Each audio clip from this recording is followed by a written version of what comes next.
The structure and names given to days of the week in English has truly ancient roots. Many people still believe they're named after Norse gods with a bit of Roman thrown in, but that's not exactly accurate.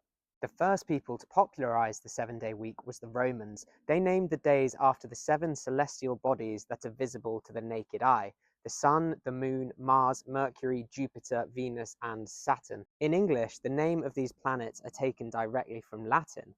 The words sun and moon come from Old English. Now, I'm sure you realise that these planets are also the names of gods.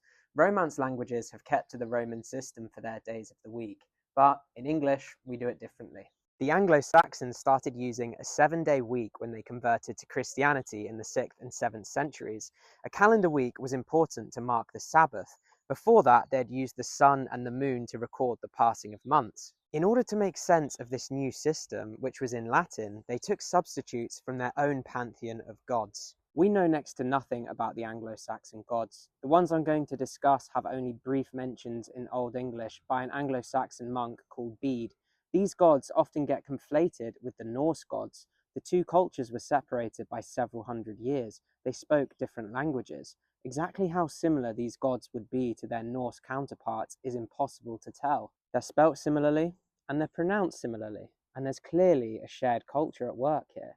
Since we have so little information about the Anglo-Saxon gods other than their names, I will also touch on their Norse counterparts. I'm not saying they're interchangeable, but they may have been. Let's pretend it's a bank holiday and we're starting the week with Tuesday, because Monday is a little bit complex, so I'll come back to that later. Tuesday, dies Mars in Latin, the day of Mars, the god of war, comparable according to Bede to the god Tiu. In Norse mythology, Tyr, the god of war, who's famous for upholding oaths, he lost his hand to a ferocious wolf.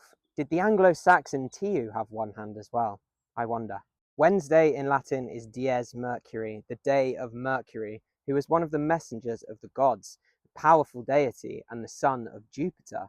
The Anglo-Saxons swapped this for Woden.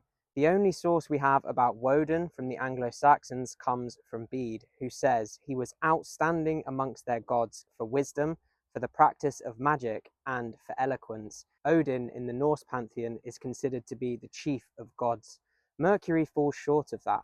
There's no evidence in Anglo-Saxon runic inscriptions that Woden was favoured over other gods, nor does Bede say he's the god of gods. But then again, we have so little evidence. I find this substitution curious, since Mercury wasn't the king of the Roman gods, which takes us to Thursday, dies Lowi, or the day of Jupiter, the king of Olympus, who also controlled lightning and thunder, which was swapped for Thunor.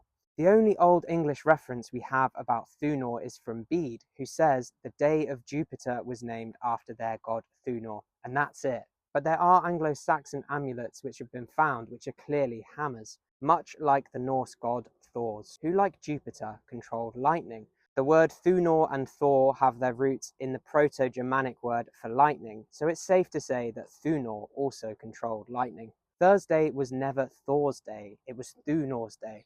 Many people make that mistake. I wonder if they assume that we took Norse names from the Viking influence, when in fact they go back much further. Friday in Latin is dies Veneris, the day of Venus, the Roman god of love, who was substituted for Frey, who Bede says corresponds to Venus in both love and beauty. In the Norse pantheon, she is the wife of Odin.